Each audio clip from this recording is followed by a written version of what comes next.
Page 23, the rainbow. Introducing a new note here for the right hand. I assume it's a new note for you. It's the top line in the treble clef, and that is an F. You've already had this F. Well, this new F is up here, all the way up there. Okay, and the left hand's going to play it. It's going to cross over and play that note. Let's look old rainbow thingy over. It's 3 lines long, treble bass clef, 1 flat in the key signature. We're still in the key of F major. Make sure you can do the F major scale 1 octave up and down. And by the way, on these scales, don't get ahead of yourself. Take your time, enjoy life. 1 octave. There's no point in going 2 octaves or any of that other stuff yet. You think, well, I'm just going to do the whole 4 octave thing in here. You're killing yourself, okay? Just don't. 1 octave up and down is good enough for now. I'll let you know when I think it's time for 2 octaves and the other stuff. And 3/4 time, we've had 3/4 time before, and we look it over, the bunch of quarter notes here. Right hand first, you're starting in the 2nd measure in your right hand, and you have the broken F chord. That's in this position. And the left hand plays the first note in the 3rd measure, and then the right hand finishes. Isn't that fun? The last measure, the first line. 1, 2, 3, 1, 2, 3, 1. And that G is tied for 2 measures, so you hold it down for 6 counts. Oh, that'll be fun. Well, whatever. Left hand, well, you're starting here. And it's an F chord. 1. And then you cross over the right hand, pretend there's a right hand here. And you cross over, you play that note, and then come back down. 1, 2, 1, 2, 3, 1, 2, 3. Okay. Put the hands together. Let's see what happens. So we're here, and it's 1, 2, 3, 1. As I'm playing this, I'm up here. And then I come back down. You gotta have the hand there where you need it before you need it there if possible. So as the other hand is playing, you're moving that hand. Here. So you put the hands together and then go back through any tricky spots and get rid of the hesitations.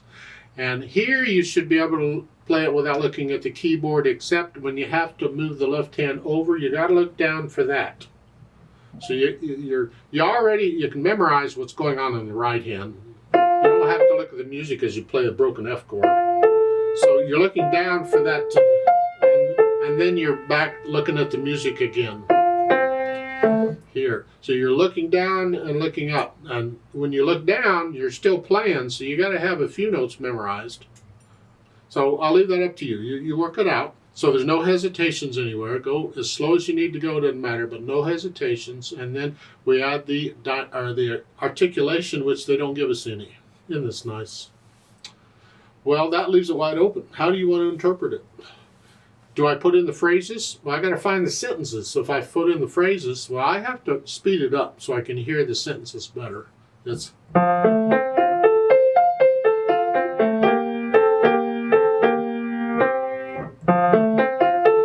So it sounds like it's either in 2 phrases or there's 4 phrases. I could take the first 4 measures as a phrase. And lift up. Lift up. Or I could just take the 8 measures as one solid phrase and then lift up at the 3rd measure, the 2nd line here. Lift up.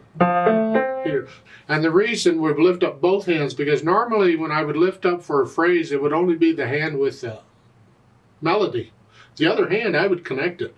But here, the other hand gets the melody. So I have to lift up both hands. This is the 2nd line, 3rd measure. I'm here. I got to lift up both hands to go on because the left hand has the melody. If the left hand didn't have the melody, then I would connect the left hand and just lift up in the right hand or whatever. Here you gotta lift up both hands. Then once I have that under control, sort of, then I think about the dynamics. They give you a P at the beginning. Piano is soft. Don't give you any other dynamic. Well, again, get into it and feel it. If you feel it getting a little louder and softer, go for it. A lot of times in music, as you're going up, you get a little louder, and coming down, you get softer. And there was times hundreds of years ago when that was the expected thing to do. Now it's like, I don't know. You could start out soft, whatever you think soft is. And then gradually get a little louder as you go up. And then get soft as you come down. It's good practice.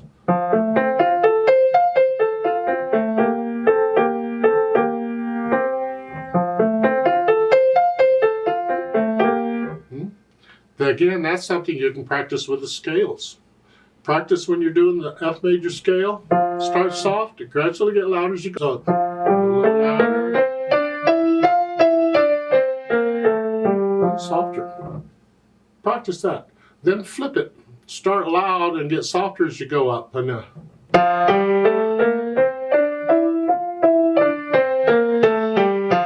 it's part of controlling how much weight you're putting on the keys, and all of these little things you can do helps you gain experience and more control over your hands and fingers. Now back to the rainbow thingy. Moderato somewhere in the middle. You decide.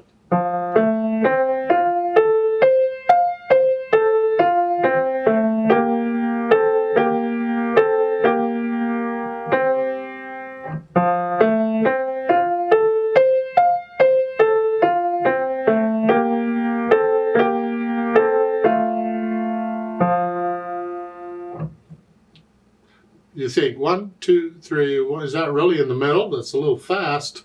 Well, it's the overall feel of it. It's not the speed of the beat. It's the overall feel of it. If I go 1, 2, 3, 1, to kind of an auto, that's 1. To me, that's slow. That's dragging it. So even though the speed of the beat might feel moderato, the music just drags. So I would speed it up a little bit. That's part of interpreting the music. Let's play this together slowly and check the notes and the rhythms. So I'll give us 3 counts. Now let's just try it. 1, ready, go. 1,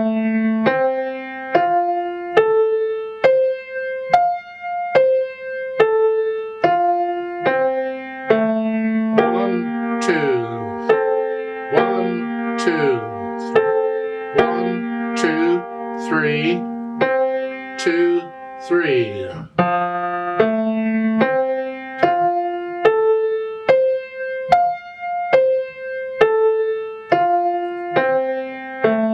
1, 2.